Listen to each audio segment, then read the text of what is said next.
Hello, I'm Nicola McCarthy. It's Tuesday the 19th of November. Welcome to City Today. Well, it's a key night for those teams who are still fighting for a place at next summer's World Cup finals. And after a shock 2-0 defeat at the hands of Ukraine, Samir Nasri and Gal Clichy's France have it all to do if they're to book their place on the plane to Brazil. Didier Deschamps' men will be hoping the home advantage will help them turn the tie around on an incredibly important night in Paris. Also hoping to overturn a 2-goal deficit are Costel Pantilemon's Romania, who were beaten 3-1 by Greece in their first leg tie.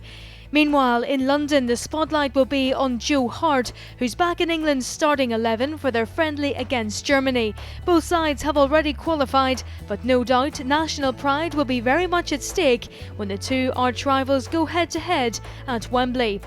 Also in friendly action are Spain, who returned to the site of their World Cup 2010 victory in Johannesburg to take on South Africa. Both Alvaro Negredo and Jesus Navas were involved in La Roca's 2-1 win over Equatorial Guinea at the weekend and are likely to feature again tonight. While our in-form striker Sergio Aguero added 2 more goals to his international tally as Argentina defeated Edin Dzeko's Bosnia 2-0 in America. Aguero, who lined up alongside teammate Pablo Zavaleta, scored in either half of the game, which was Argentina's final match of 2013. The Argentines were the first South American side to qualify for Brazil back in September, and Sergio says all eyes are now on the ultimate prize. My dream has always been to win the World Cup. Expectations back home in Argentina are very high, and we know it's difficult to do, but we are going to do our very best in the next World Cup. Well, we hope you enjoyed yesterday's coverage of the fantastic City Football Academy. And we're back today with our Head of Infrastructure, Pete Bradshaw, who's going to give us a tour of the incredible full-sized indoor pitch facility. Well, welcome to the central training facility. What we've got here is accommodation for our academy scholars, all our academy personnel and coaches and medical staff and so on, and parents accommodation too. And that's on one side of this facility. And on the other end of the site, we have all of the accommodation for our first team, for their coaches, their refectories and medical facilities. And on the top floor of each of those buildings is residential accommodation for both parties. And what you see right behind you at the moment actually is a full-size indoor training pitch. So from floor to ceiling, 19 metres high, plenty of room to kick balls about.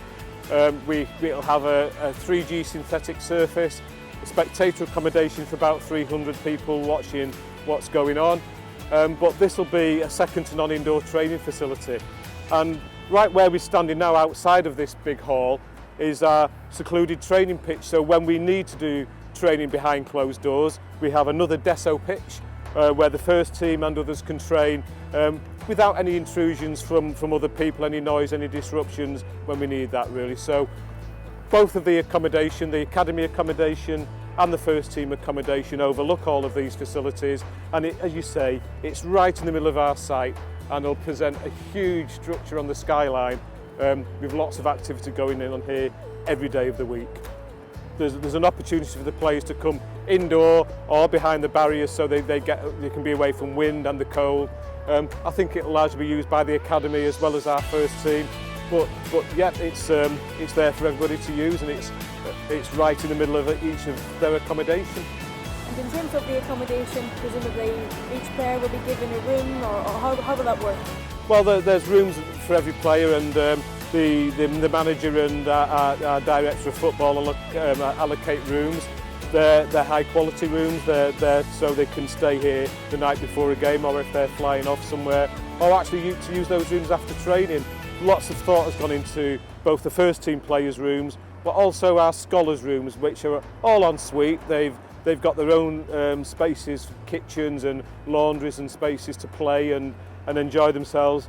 And in the academy we also have parents' bedrooms and wardens' bedrooms, so that people will be properly looked after. Huge amount of thought gone into it from every department in the club really about how we look after people on this site. You know, our club's a community. You know, we've come out of the community, we behave like a community, we work and try and be a family together, and that's what will deliver results. And the aim is that, you know, this academy will produce the players of the future. It will be where young people come in, they learn the trade, they come out as well-rounded young people. You know, we've got some fantastic people that really believe in our club and the way we do things, and this will give them the tools and the facilities and the opportunities to deliver the very best that they can, really. So yeah, I think it will be that family, that community, that everybody working together and pulling together and aiming for the same thing. Well, overnight, our City in the City video, which was released yesterday, has had an incredible 100,000 YouTube views and has received a very warm reaction on both sides of the Atlantic. Vice President of Major League Soccer Digital, Chris Schlosser, believes 2015 will be a great year for the MLS. Those sentiments have been echoed by MLS commentator Luke Williman, who also enjoyed the video and is looking forward to NYCFC's inaugural season. And finally, make sure you don't miss out on our online store promotion tonight, where you can save 20% off everything between 7 and 10 p.m. UK time. Well, that's all for today, but before we go, we'd just like to wish young blue Joseph Niall Morris a very happy 8th birthday. We hope you have a great time at the Spurs game on Sunday with your dad, Vinny. Well, make sure you join us tomorrow for part 3 of our CFA series, when we bring you more from behind the scenes. See you then.